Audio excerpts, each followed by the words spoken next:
रहीम अस्सलाम वालेकुम नाज़रीन, उम्मीद और दुआ करता हूँ कि आप लोग जहाँ जहाँ पर होंगे खैर आफियत से होंगे। एंड इस ब्लॉग के अंदर एक तो एक्सक्लूसिव डेवलपमेंट सलमान अकरम राजा साहब के हवाले से है। वो कुछ रीजंस के कल आपको पता है उन्होंने इस्तीफ़ा क्यों दिया और इस्तीफ़ा दिया तो वो क्यों दिया, आज उसके ऊपर थोड़ी सी बात करेंगे। और अभी कुछ देर पहले इमरान खान साहब की हमशीरा उज़्मा खान साहिबा ने मीडिया से बात की है और कुछ सिचुएशन क्लियर हो गई है फर्दर। लेकिन उससे बड़ी डेवलपमेंट ये है कि आज बड़े दिनों के बाद, बड़े महीनों के बाद अलीमा खानम साहिबा, उज़्मा खानम साहिबा और नौरीन खानम साहिबा, तीनों बहनों को अडयाला जेल तोशाखाना 2 की समात में जाने की इजाजत दे दी गई है। सो ये बड़ी खबर है। साथ ही साथ इस ब्लॉग के अंदर मोहम्मद अली मिर्जा साहब, इंजीनियर मोहम्मद अली मिर्जा साहब, उनकी जरा बात करेंगे। उनकी गिरफ्तारी कल रात को हुई है और वो एक बहुत बड़ी खबर बनी हुई है। बहुत सारे हल्के जो हैं वो उसको बड़ा इंटरेस्टेड है उस खबर के अंदर। जरा उसकी कुछ इंसाइट्स या उसकी कुछ डिटेल्स जो हैं वो भी मैं आपके सामने रख देता हूँ। लेट्स स्टार्ट विद जनाब सलमान अकरम राजा साहब। सलमान अकरम राजा साहब एक पाकिस्तान के मंझे हुए वकील, बेहतरीन वकील, जो when it comes to the legal minds तो one of the finest Salman Akram Raja Sahab Pakistan Tehreek Insaf के सेक्रेटरी जनरल बना दिए गए। दो, एक चीज आपने नहीं भूलनी कि सलमान अकरम राजा साहब इलेक्शन कमीशन के अंदर पाकिस्तान तहरीक इंसाफ के सेक्रेटरी जनरल नहीं है एज ऑफ नाउ, लेकिन इमरान खान साहब ने पार्टी की जानिब से उनको ये जिम्मेदारी तफवीज़ कर दी और वो इसको मैनेज करते आए हैं। ये पाकिस्तान तहरीक इंसाफ में और हम सहाफ़ियों में जो ये बीट कवर करते हैं पाकिस्तान तहरीक इंसाफ की या इनकी सियासत को कवर करते हैं, उनमें ये एक परसेप्शन है कि सलमान अकरम राजा साहब is very closely knitted with उस ग्रुप के साथ, उनकी बहुत क्लोज हैं कि जो अलीमा खानम साहिबा वाला ग्रुप है, क्योंकि ग्रुपिंग हर जगह के ऊपर होती है। ये सियासी जमातों के अंदर भी ग्रुप्स होते हैं एवरीथिंग। लेकिन कल हैरानगी थोड़ी सी इसलिए भी हुई कि कल जब खबरें आना स्टार्ट हुई कि सलमान अकरम राजा साहब ने रिज़ाइन कर दिया, उन्होंने ट्वीट कर दिया है और वो पहले भी एक दफ़ा इस चीज़ का इजहार कर चुके हैं। जो पिछली मुलाकात अली बुखारी साहब की हुई थी, जो पाकिस्तान तहरीक इंसाफ के वकील हैं, जब इमरान खान साहब से उनकी मुलाकात हुई थी तो उसमें भी ये रखा गया था कि सलमान अकरम राजा साहब पार्टी से अलग होना चाहते हैं या सेक्रेटरी जनरल के उहदे से अलग होना चाहते हैं, लीगली वो पार्टी को खिदमात अपनी देते रहेंगे। तो तब भी इमरान खान साहब ने उनको पैगाम भिजवाया था बकौल अली बुखारी साहब के कि उसको कहो मेरी तरह डटा रहे, मतलब जिस तरह इमरान खान साहब डटे में वैसे ही सलमान अकरम राजा साहब भी डटे रहे।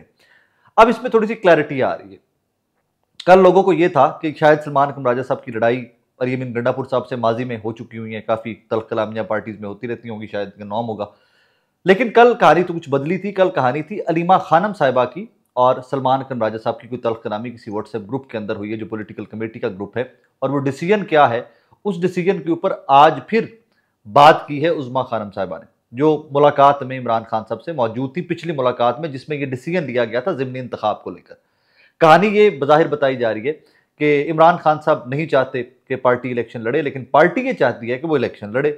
सो इसके ऊपर जब उज़्मा जो अलीमा खानम साहिबा हैं, उनका स्टांस भी यही था कि जो इमरान खान साहब का स्टांस है कि पार्टी इलेक्शन मत लड़े, तो इसको इलेक्शन नहीं लड़ा जाना चाहिए। बट जब पार्टी की अक्सरियत ने, जो पॉलिटिकल कमेटी के मेंबर्स हैं, उनकी अक्सरियत ने एक चीज़ डिसाइड कर ली कि हम इलेक्शन में जा रहे हैं, तो फिर कहानी थोड़ी सी मुख्तलिफ होगी, फिर कहानी बदल गई। और यही सारा बोन ऑफ कंटेंशन है, यही रिफ्ट है सारी, यहीं पर बीफ है। सो आज कुछ देर पहले जेल जाने से पहले उज़्मा खान साहिबा ने, जो हमशीरा हैं इमरान खान साहब की, उन्होंने बड़ी क्लैरिटी से गुफ्तगू की है, जरा सुनिएगा। हमारी मतलब मैं आखिरी जो हमारी फैमिली की मुलाकात में नहीं थी, उन्होंने बहुत फर्मली और बार बार एक ही बात कही थी कि इलेक्शन नहीं लड़ना, बॉयकॉट इसलिए करना है क्योंकि इससे फ़ायदा कुछ, मतलब इससे पार्टी को नुकसान होगा, हकीकी आज़ादी को नुकसान होगा, और जो नाजायज़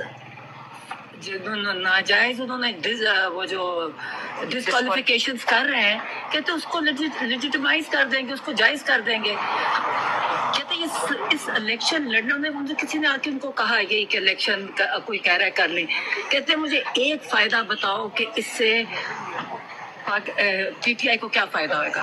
कहते सिर्फ नुकसान होगा। इसको ऐसे जैसे अपने जिन हमारे पार्टी जो कहते जो बोलने वाले लोग हैं, उनको ये सारे डिस्क्वालीफाई करते जा रहे हैं। इसमें उज़्मा साहिबा बड़ी क्लैरिटी से बता रही हैं कि इमरान खान साहब ने मना किया था इलेक्शन नहीं लड़ना। ये ज़िमनी इंतखाब में अगर पाकिस्तान तहरीक इंसाफ जाती है तो इसमें आप इस निज़ाम को लेजिटिमाइज करेंगे। जो डिस्क्वालिफिकेशंस हैं, ये जो बंदे नाहल हो रहे हैं पाकिस्तान तहरीक इंसाफ के, आप उनकी उस डिस्क्वालिफिकेशन के हुकूमती इकदाम, इलेक्शन कमीशन के इकदाम को आप लेजिटिमाइज कर देंगे, आप उसको जायज़ कर देंगे। सो ये वजह है कि इमरान खान साहब ने मना किया हुआ कि आपने इलेक्शन नहीं लड़ना। अब जब मैं आपसे मुखातिब हूँ, तो 2 घंटे 3 घंटे के बाद अगली खबर आएगी जब अलीमा खानम साहिबा और उज़मा साहिबा, नौरीन साहिबा आज अपने भाई इमरान खान साहब से मुलाकात करके आएंगी तो क्लियर हो जाएगा कि सलमान अकरम राजा साहब रुकेंगे या सलमान अकरम राजा साहब जा रहे हैं। दूसरी खबर पे आते हैं। दूसरी खबर जनाब बड़ी अहम है और बड़ी वो थोड़ी सी कह लीजिए ना कि वो ऐसी है कि जिसके ऊपर जुबान खोलने से पहले किसी भी शख्स को बहुत मोहतात होना चाहिए।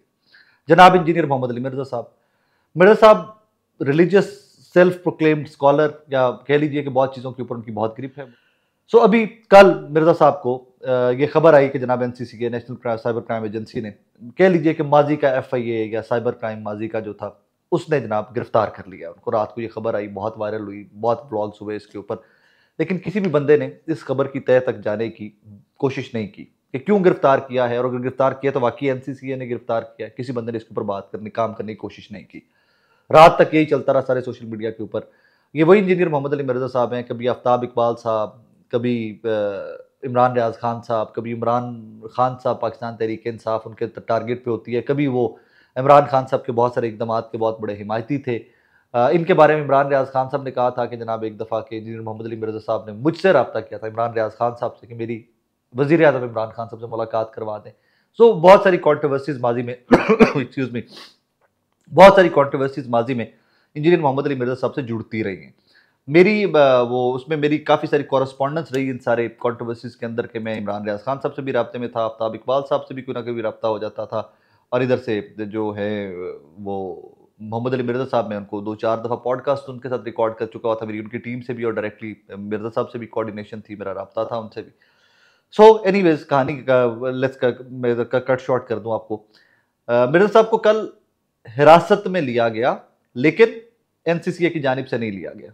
कल उनको पुलिस की जानिब से, जेलम पुलिस की जानिब से हिरासत में लिया गया, और एक कहानी कुछ और भी चल रही थी कि जनाब कोई एफआईए का स्टाफ आया है, वो एकेडमी में बैठे हैं, वो एकेडमी में बहला फुसला कर उन्होंने कहा है कि जी आपको डिप्टी कमिश्नर के दफ्तर तक ले जाना है, वहाँ पर बात करनी है।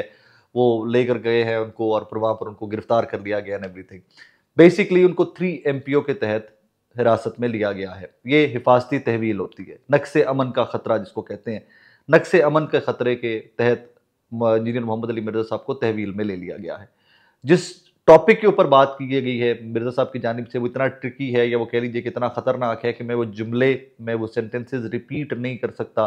सिर्फ इतना कॉन्टेक्स्ट आपको बता देता हूँ कि कुछ क्रिश्चियंस और मुस्लिम्स, हमारे जो है मुसलमानों के और क्रिश्चियंस के बिलीव्स और एक दूसरे के प्रॉफिट्स के बारे में गुफ्तगू, और कुछ खवातीन जो क्रिश्चियंस की हैं एज अ होल, उसके बारे में, शादी और कुछ इस किस्म के मामलात के ऊपर इंजीनियर मोहम्मद अली मिर्जा साहब बात कर रहे थे। मैं ना मेरी औकात है, ना मैं मज़हब को उतना समझता हूँ कि मैं वो जुमले भी रिपीट कर सकूँ, लेकिन उन वजह से कुछ एहतजाज होना स्टार्ट हो गए थे जो मिर्जा साहब ने बात की। और कुछ लोग तो ये भी क्लेम करते हैं कि आउट ऑफ कॉन्टेक्स्ट उनकी बात काट ली गई है, लेकिन वो मुझे नहीं पता कि आउट ऑफ कॉन्टेक्स्ट काटी गई है। मैं उसके ऊपर डिटेल में बात भी नहीं करना चाहता, वो मेरी लाइन ही नहीं है, मैं उस डगर पे चढ़ना ही नहीं चाहता। मैं सिर्फ खबर आपके सामने रख देता हूँ कि उस एक जुमले या उस चंद सतूर के बाद इंजीनियर मोहम्मद अली मिर्जा साहब के खिलाफ एहतजाज हुए हैं मुल्क के कुछ हिस्सों के अंदर। उलमाए दीन जो है उन्होंने फतवे दिए हैं, और उसके बाद नक्शे अमन को व्यू पॉइंट में रखते हुए जेलम पुलिस का, वहाँ का जो अमला है, वहाँ की जो सिक्योरिटी फोर्सेज हैं, उन्होंने उनको हिफाजती तहवील में ले लिया है। और मिर्जा साहब पहले भी एक दफ़ा, इससे पहले भी 1-2 दफ़ा उनके ऊपर पर्चे शर्चे तो बहुत ज़्यादा, एक दफ़ा तो शोर मचा था, पता नहीं कितने पर्चे इकट्ठे हो गए थे उनके ऊपर, और पहले भी उनको हिफाजती तहवील में लिया जा चुका हुआ है। मैंने जो एक्सक्यूज़ मी, मेरे जो नंबर मिर्जा साहब का मेरे पास था, मैंने उससे रब्ता करने की कोशिश की है। 2 नंबर है मेरे पास, उनके दोनों नंबर बंद जा रहे हैं। उनकी एक तो अकेडमी का नंबर है, वो भी बंद जा रहा है, और मेरी इतला ये है कि उनकी अकेडमी को अब तक सील कर दिया गया है। जब मैं आपसे मुखातिब हूँ तो जो जेलम में जिन मोहम्मद अली मिर्जा साहब की अकेडमी है, जहाँ पर वो लेक्चर देते थे, जहाँ पर वो लोगों से मुलाकात करते थे, जहाँ पर वो इंटरव्यूज़ रिकॉर्ड करते और करवाते थे, वो जगह भी सील कर दी गई है। ये हिफाजती तहवील कब तक चलेगी, कब तक नहीं चलेगी, मुझे नहीं पता। ये है कि कुछ उलमाए दीन को कल मैंने सुना, उनकी सोशल मीडिया के ऊपर तकारीर काफ़ी वायरल हुई थी जब ये गिरफ्तारी हुई है या हिरासत में लिया गया 3 MPO के तहत।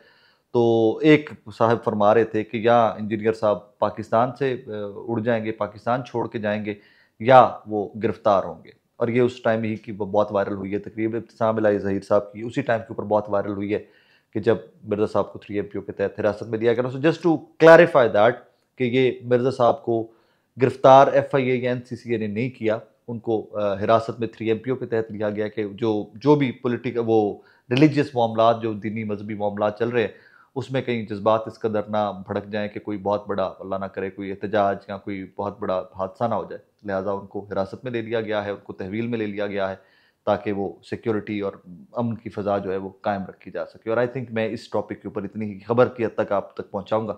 इससे आगे डिटेल में मुझे इसके ऊपर बात करने की बहुत ज़्यादा ज़रूरत नहीं है।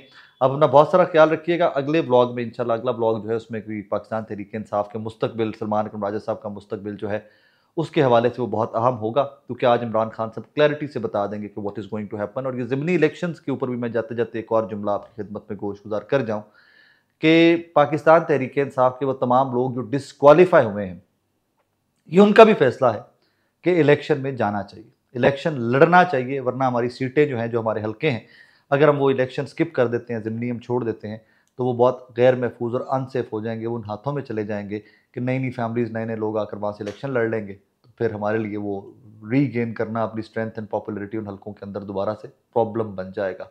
सो ये पाकिस्तान तहरीक-ए-इंसाफ के वो तमाम लोग जो हैं, जो डिस्क्वालीफाई हुए हैं, वो उस व्यू पॉइंट से इमरान खान साहब के मुताबिकत नहीं रखते, उनके व्यूज़, कि जिसके ऊपर इमरान खान साहब ने कहा कि इलेक्शन नहीं लड़ने चाहिए। एनीवेज़, लेट्स सी, अगले 2-3 घंटे जो हैं बड़े अहम हैं, डिटेल सामने आ जाएंगी, फिर फर्दर उसी हिसाब से इंशाल्लाह डिटेल्स मैं आपके सामने रख दूँगा। नाज़रीन, अपना बहुत सारा ख्याल रखिएगा, दुआ में याद रखिएगा। अल्लाह हाफ़िज़।